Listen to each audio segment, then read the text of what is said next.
10:30 বাজে জানাজার টাইম দিছে, 10:30 জানাজা, 10:34 বাজে গেছে, 30:40 বাজে গেছে।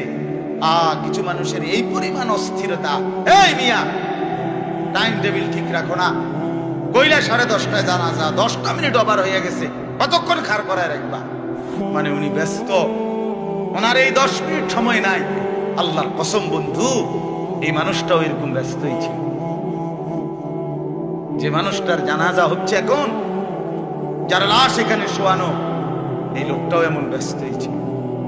তার হাতেও একদিন সময় ছিল না। আজ গোটা পৃথিবী সব আগার জায়গায়, এই বেচারা শুধু নিস্তব্ধ। চোখের সামনের জলজ্জান্ত মানুষটা স্তব্ধ। আর হাত নড়ে না, পাও নড়ে না, আর চোখ নড়ে না, জিহ্বা নড়ে। এজন্য দুনিয়ার এই ব্যস্ততার ভিতর দিয়ে আমরা যদি মনে করি যে আমি শুধুই দুনিয়া, ভালো মন্দ, লাভ লোকসান, চাওয়া পাওয়া, প্রাপ্তি অপ্রাপ্তি, মনের চাহিদা পূরণ, সবকিছু শুধু দুনিয়া ভাইয়া, বাবা, তো আখিরাত কার জন্য? কবর কার জন্য? তাইলে নবীজি সাল্লাল্লাহু আলাইহি সাল্লাম কাকে তাইলে আখিরাত বুঝাইতে চাইছেন? আল্লাহর কোরআন এমন কোন সূরা নাই, কোরআন শরীফের 114টি সূরা, 114টি সূরার এমন কোন সূরা নাই, এমন কোন রুকু নাই কোরআনে যেখানে আখিরাতের কথা, পরকালের কথা আলোচনা নাই।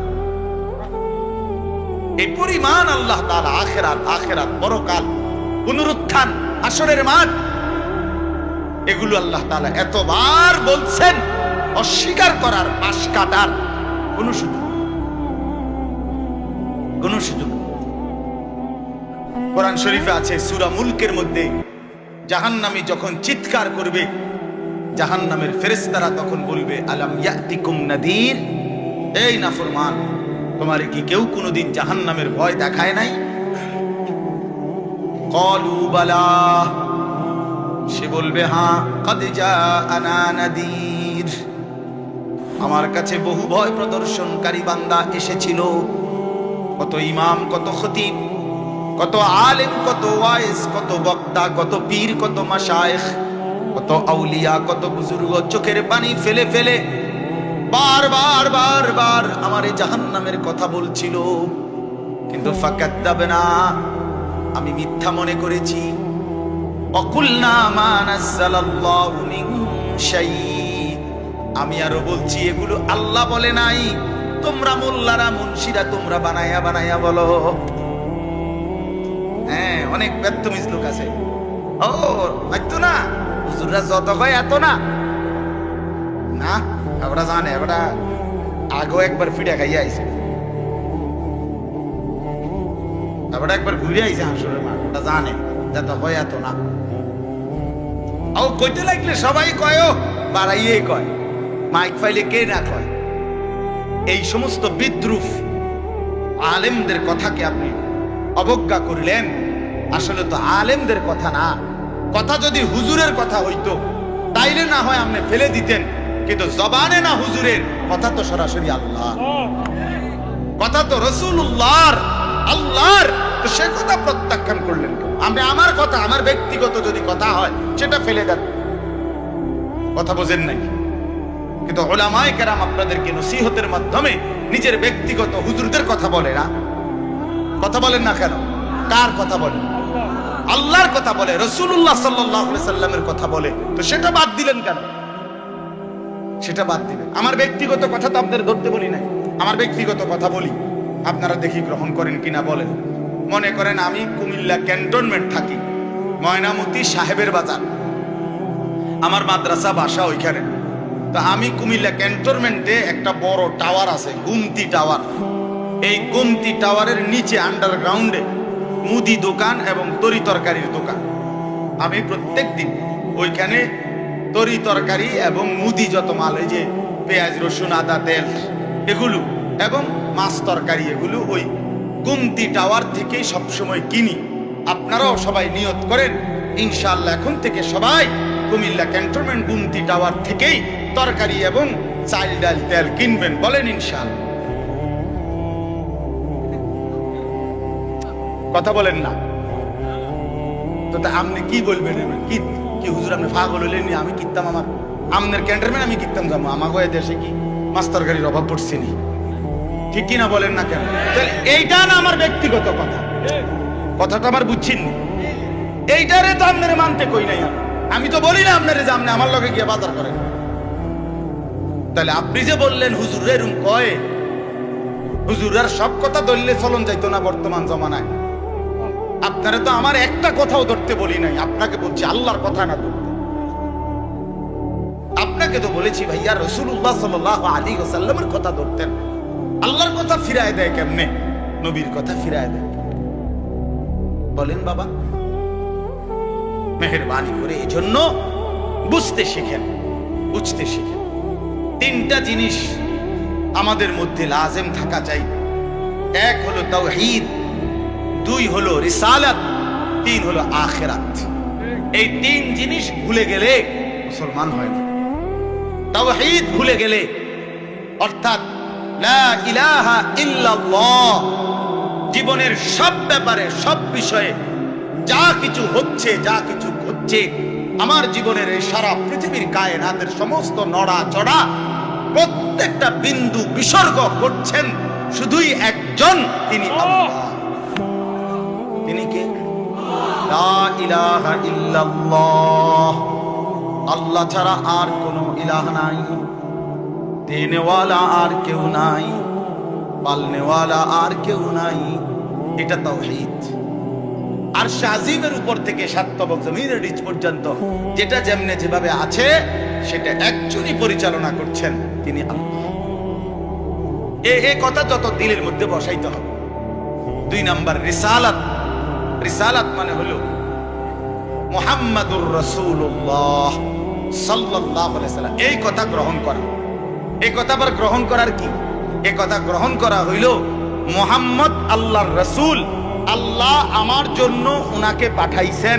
অতএব আমার জীবনের হাসি কান্না আনন্দ বেদনা, রাত দিন, ঘর সংসার বাজার ব্যবসা, আয় রোজগার, স্ত্রী পুত্র পরিজন, কদম কদম বিন্দু বিন্দু নিঃশ্বাস নিঃশ্বাস আমি অনুসরণ করব একজনকে, তিনি মুহাম্মাদুর রাসূলুল্লাহ সাল্লাল্লাহু আলাইহি ওয়াসাল্লাম। এটারে বলে রিসালাত। এটাকেই বলে নবী সাল্লাল্লাহু আলাইহি সাল্লামকে চেনা, এটাকেই বলে নবী সাল্লাল্লাহু আলাইহি সাল্লামকে ভালোবাসা, এটাকেই বলে নবী সাল্লাল্লাহু আলাইহি সাল্লামকে অনুসরণ করা। আমার ভাইয়া, আল্লাহর দোয়াই আপনি আপনার জায়গাতেই থাকেন, আপনি আপনার তরিকাতেই থাকেন, আপনি আপনার পীরের কাছেই থাকেন, যে যেখানে আছেন থাকেন, কোনো অসুবিধা নাই। শুধু নিজেরে ধোঁকা দিয়েন না, ধোঁকা খাইয়েনও না, কাউরে ধোঁকা দিয়েনও না। আল্লাহ রাসূল বলছে আল মুমিনু লা ইয়াখদাউ ওয়ালা ইউখদাউ। খেয়াল করে শুনেন এই কথাটা। মুমিন, নবীজি বলছে, কোন ইমানদার কাউকে ধোঁকা দেয় না। খোদার কসম নবী বলছে ইমানদার ধোঁকা খায়ও না। লা ইয়াখদাউ অর্থ সে ধোঁকা দেয় না, ওয়ালা ইউখদাউ অর্থ নিজেও ধোঁকা খায় না। অতএব রাসূলুল্লাহ সাল্লাল্লাহু আলাইহি সাল্লামের সাথে সম্পর্ক, ভালোবাসা, মহব্বতের সবটা 100 অনুসরণের মাধ্যমে, অনুসরণের মাধ্যমে, অনুসরণের মাধ্যমে। চেহারায় যার দাড়ি নাই সে রাসূলকে ভালোবাসে না, ঘরে যার স্ত্রী বেপরদা সে রাসূলকে ভালোবাসে না, উপার্জনের মধ্যে যার হালাল নাই সে রাসূলকে ভালোবাসে না, জীবনে যার সুন্নত তরিকার অনুসরণ নাই সে আল্লাহর রাসূলকে কশিন কালেও ভালোবাসে না। ভালোবাসে বললে এটা ভালোবাসার নামে ধোঁকা, মিথ্যাবাদিতা ছাড়া আর কিচ্ছু না। হ্যাঁ, হাসরের ময়দানে মার খাইয়েন না, ধরা খাইয়েন না। কথা বুঝছেন না? এখানে গাছ জোর দেখাইয়া হয়তো আমনে চিৎকার দিয়া হুঙ্কার দিয়া এই কইয়া সেই কইয়া খাইয়া দাইয়া বিরানিয়ে খিচুড়িয়ে মিল্লা পার হইয়া গেলেন আর কি। কিন্তু কবর আখেরাত এত সুঠাম। আখেরাত হাসরের মাঠ মামুর বাড়ি না, হাসরের মাঠ নানার বাড়ি না, আমনের চাচার শ্বশুর বাড়ি না। হাসরের মাঠ সেই মাঠ ১৬ লক্ষ আম্বিয়া, আদম থেকে মুহাম্মদ সাল্লাল্লাহু আলাইহি সাল্লাম পর্যন্ত সমস্ত নবী রাসূল যে মাঠের ভয়ে আল্লাহর কাছে দিবানিশি কাঁদছেন, সেই মাঠের নাম হাসরের মাঠ। সব নবী, সব নবী আল্লাহর কাছে হাসরের মাঠের ব্যাপারে দোয়া করছে। আমাদের নবী সাল্লাল্লাহু আলাইহি সাল্লাম পর্যন্ত যার কোনো গুনাহ নাই, যিনি নিষ্পাপ, সেই নবীজি পর্যন্ত 5 ওয়াক্ত নামাজের পরে সব আলেমদেরকে জিজ্ঞাসা করেন, নবীজি নিয়মিত 5 ওয়াক্ত নামাজের পরে দোয়া করতেন, আল্লাহুম্মা হাসিবনি হিসাবান ইয়াসীরা। আল্লাহ, হাসরের মাঠে আমার ভয় লাগে, আমি মুহাম্মদের, আপনার বন্ধুর হাসরের মাঠের হিসাব সহজ করে দিয়ে। নিজের ব্যাপারে বলছি। এই জন্য বাপ রাগ হইয়েন না। 1 নম্বর তাওহীদ, কলিজার ভিতরে ঈমান মজবুত করতে হবে। 2 নম্বরে রিসালাত, জিন্দেগীর মধ্যে রাসূলুল্লাহ সাল্লাল্লাহু আলাইহি সাল্লামের অনুসরণ নিশ্চিত করতে হবে। নিশ্চিত করতে হবে। কেন মিসওয়াক করেন না? আপনি জানেন নবীজি মিসওয়াক করতেন, এই জন্য করেন। কেন দস্তরখান বিছায়া খানা খান না?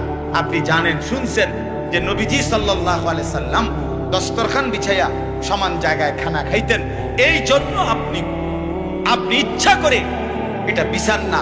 কারণ আপনার কলিজার ভিতরে সিদ্ধান্ত, আমি মুহাম্মদুর রাসূলুল্লাহ সাল্লাল্লাহু আলাইহি সাল্লামের বিরোধিতা করি। কেন আপনি দাড়ি কাটেন? কারণ আপনি শুনছেন নবীজি দাড়ি লম্বা করতে বলছে, এই জন্য আপনি এটা বুঝাইলেন। রাসূলুল্লাহ সাল্লাল্লাহু আলাইহি সাল্লাম আপনি কইছেন, আচ্ছা আমরে দেখাবো, আমরে দেখাবো।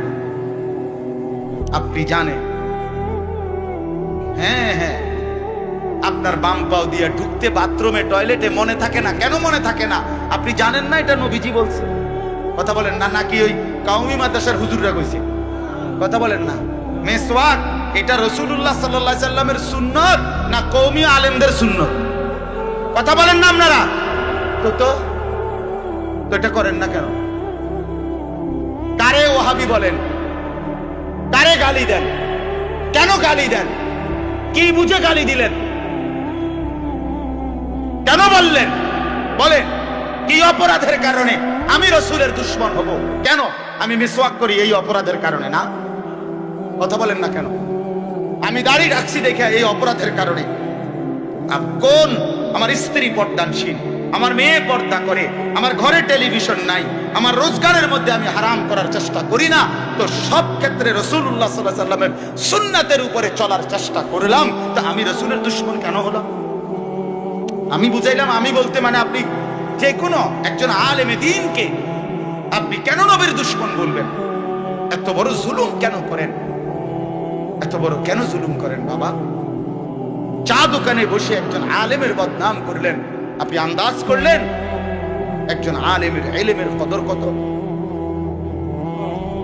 আমরা কিতাবে স্পষ্ট পড়ছি, সারা পৃথিবীর ইমানদারের সমস্ত বন্দিগি আর আল্লাহর রাস্তায় জিহাদ, এই দুইটার পার্থক্য কতদূর?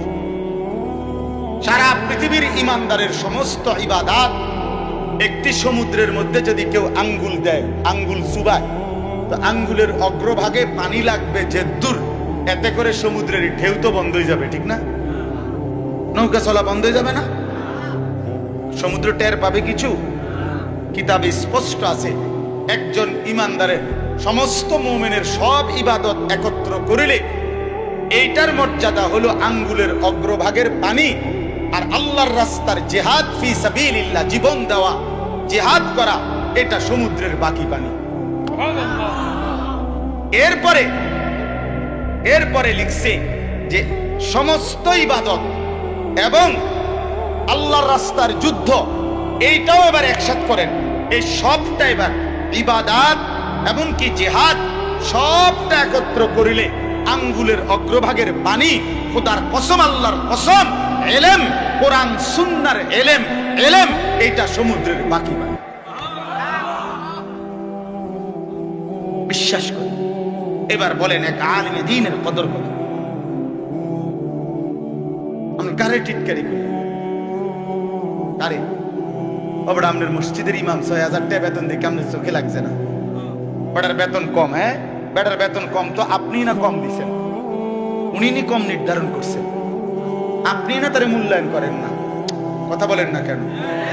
আমাদের সমস্ত একটা স্পষ্ট কথা খেয়াল করেন, যদি এক সমস্ত মুসলমানের টার্গেট হইতো যে আমি প্রত্যেক বিষয়ে আল্লাহর কোরআন রসুলের সুন্নাত মোতাবেক চলবো, তাইলে এই পৃথিবীতে মসজিদের ইমামের চাইতে ব্যস্ত জিন্দিগি আর কেউ পালন করার কথা ছিল না।